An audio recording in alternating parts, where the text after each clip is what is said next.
it's Dr. Parikh, and we're talking about the reading groups.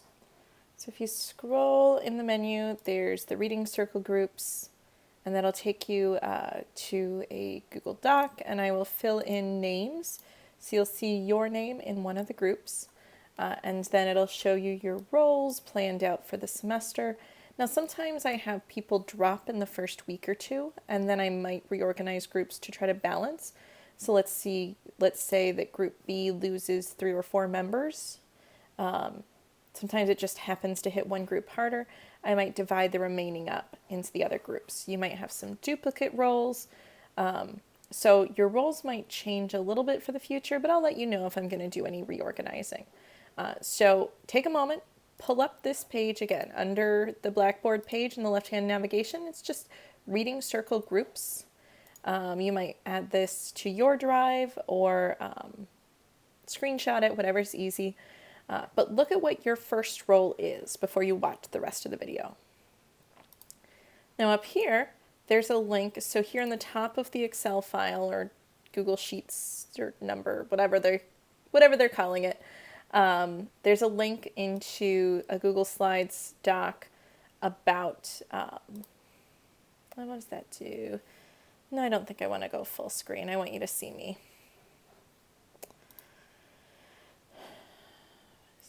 No, that's not what I want either. Can I make this go away easily?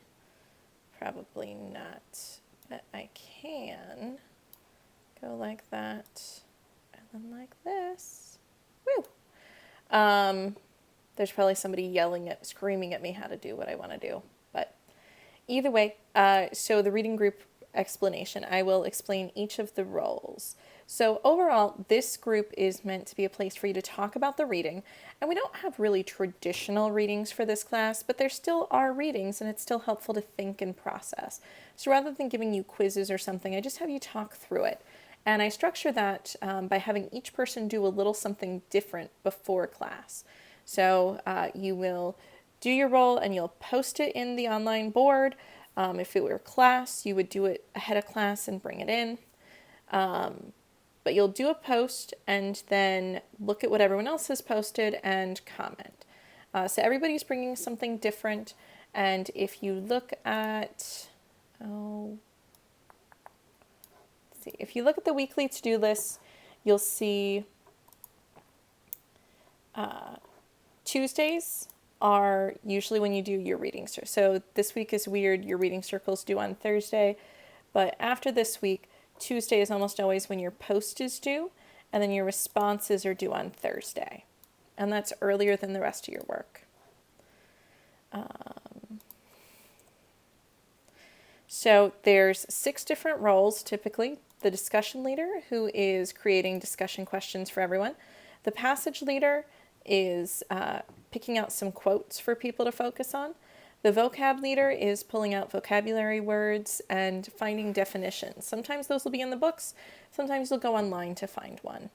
And make sure that you're using quotation marks and giving credit for the quote for both the passage leader and the vocab leader. Illustrator is, I add visual aid because you don't necessarily have to do a picture. It could be a timeline, a chart, a graph, but something where you are showing, you're using a visual representation of some information from the chapter. The connector, who's just thinking about what this has to do with other stuff, and the reporter, who is kind of summarizing the discussion. So let's go one by one through those. So the discussion leader is coming up with 2 or 3 questions, 3 shorter questions or 2 really deep questions is how I recommend you think about it. And what I would do is, for when you start your thread, have your 3 questions, and I would number them because someone might choose to respond to 1 or 2, but not all 3. So, and then after you post, then make a response that shares your perspective. Because you want to separate out the question from your perspective, but I do want to see you sharing your perspective on it. The passage leader, you are picking 2 to 3 meaningful quotes from the readings. For each of these, you're taking the readings as a whole. So there's often a reading on Blackboard for you to do. It's from this 6 or 7 page document, maybe shorter than that, that talks about the writing process. So you could pull quotes from that. Often people pull from either the Sukman book or the APA style book. So things that are, it could be important, it could be something that was meaningful to you, or it could be something you found confusing that you want to discuss further. Use quotation marks and a citation. It's a writing course. You're just going to bug me if you are not properly citing where you're getting these quotes from. I don't care if it's obvious. This is the basics for being an academic. I'm going to start getting really strict with this because it's not just the beginning of the semester, and it's not just careless students or students who are frequently ignoring details. I have all sorts of students at all points in the semester who are not using quotation marks for these. And it's just not acceptable in this course because you need to demonstrate to me that you understand how to give credit for other people's work. And let me fix that real quick.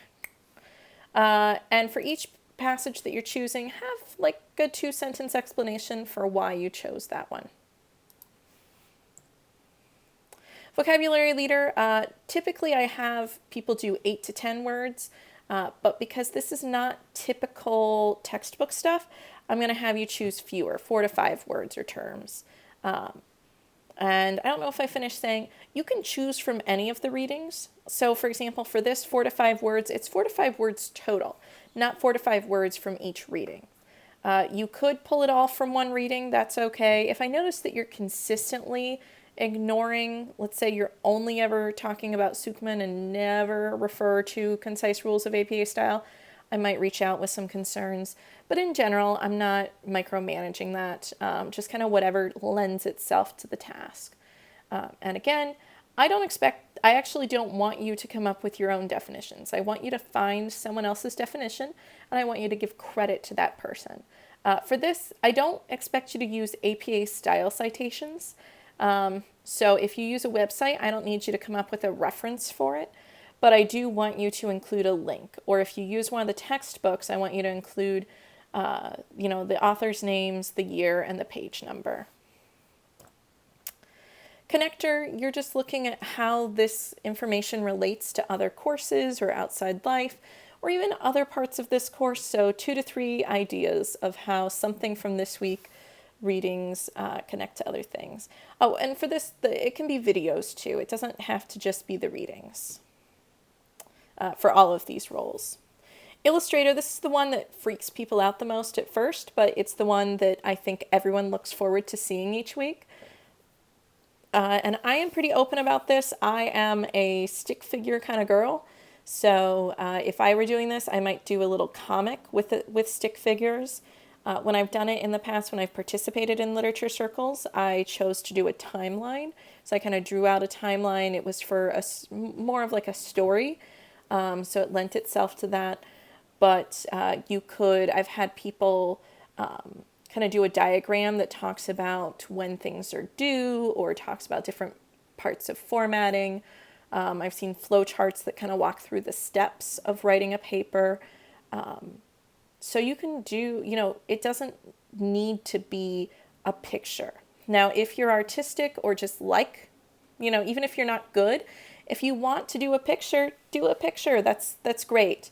If you want to do something more like, if you want to, cut up some magazines and put together a collage, or even, copy and paste, like make a collage on the computer, I'm open to that. But if you're doing something on the computer, make sure that you are contributing something.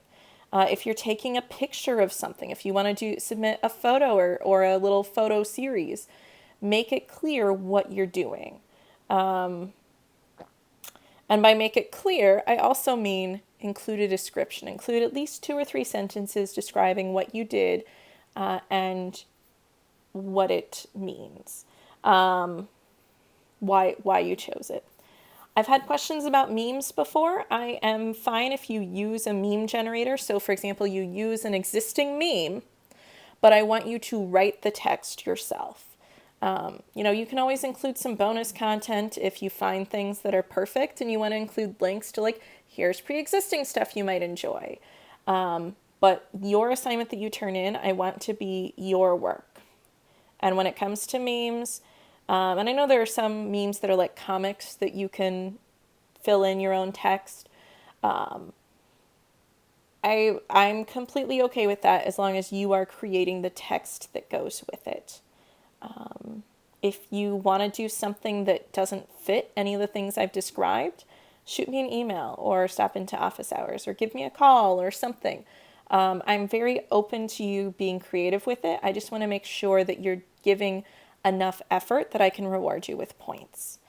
Usually the things that I've been least happy with are things where someone just copies an image from the internet or just takes a picture that seems really random without any context.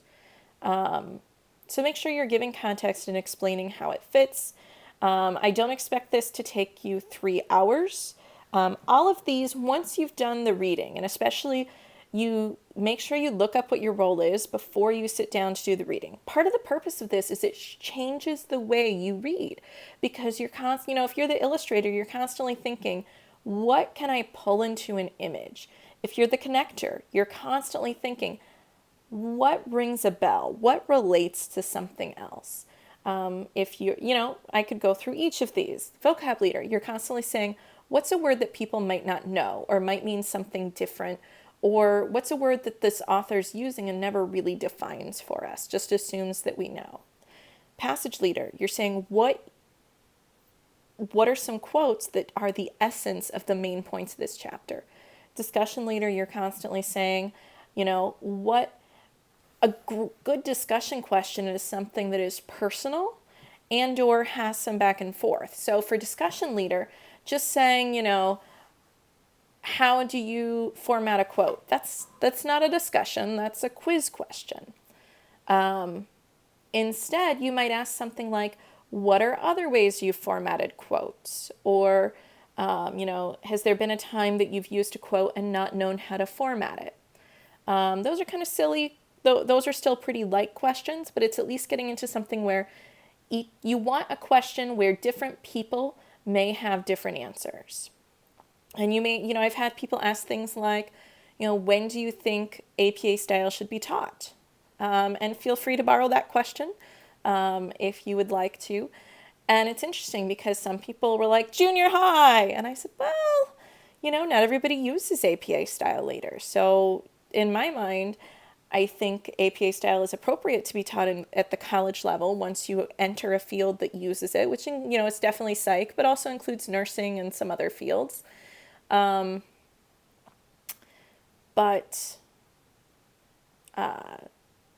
think it's important earlier in school to talk about what a style is, that there's not just one way we cite, and to talk about what sorts of things go into a style. So anyway, you can ask questions that are, more broad, but make sure that it's something where make sure at least one or two of your questions really could have some debate and discussion. And it's fine to ask about people's personal experiences. You could even ask, people may not choose to answer, but you might even ask, have you ever accidentally plagiarized and what happened? And it could be that people say, I realize now that I was probably plagiarizing and nobody said anything about it. So as you're reading, keep it in mind, look for opportunities. And, whenever possible, start early so that you have a day or two for these things to rattle around in your head. Reporter, this one works differently from the others. And so if we have people dropping from a group, usually the first thing I'll do is take out the reporter role for everyone. It's a little awkward. So in a class discussion, it's pretty straightforward. The reporter is taking notes during the conversation. The reporter might kind of be making sure that everybody gets heard from at least a little bit.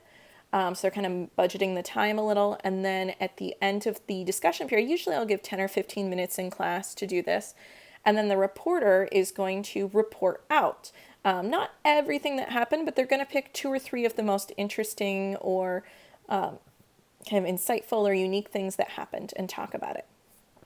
Online, the reporter, you may have to create a thread right at the beginning so that you can see the other threads. I often set it so that you need to post before you can see anyone else's post. So just say group A, B, or C, or you should name your group. So you'll have a group name, reporter. And then You're not going to be able to post on Tuesday when everyone else posts. I understand that. So when you are the reporter role, when it's on the Excel sheet for you, your post is actually going to be due when everyone else's responses are. So you're kind of flip-flopped because you have to respond to everyone else, engage in conversation on their questions and their posts before you can post your summary. And it's the same thing. You're going to post 2 to 3 of the most interesting. Let me add that number. 2 to 3 most important or interesting things from your group discussion. And then the idea is if you want to see what's going on in other groups, rather than reading everything, you can just peek at their reporter post to get a sense of what happened. So you can post that. If you would rather just, post it Tuesday night after, a few people have posted just to get it done, I'm okay with that. But my thought is that on Thursday, when everyone else's responses are due, you'll make your kind of wrap-up post as the last thing you do. So you'll respond to at least 2 other people's posts, and then you'll make your own post. But again, you may have to create the thread early on so that you can see to make your posts. And that's it. So as you do different roles, you may check back at this the little presentation or watch the video again. Thanks. Bye.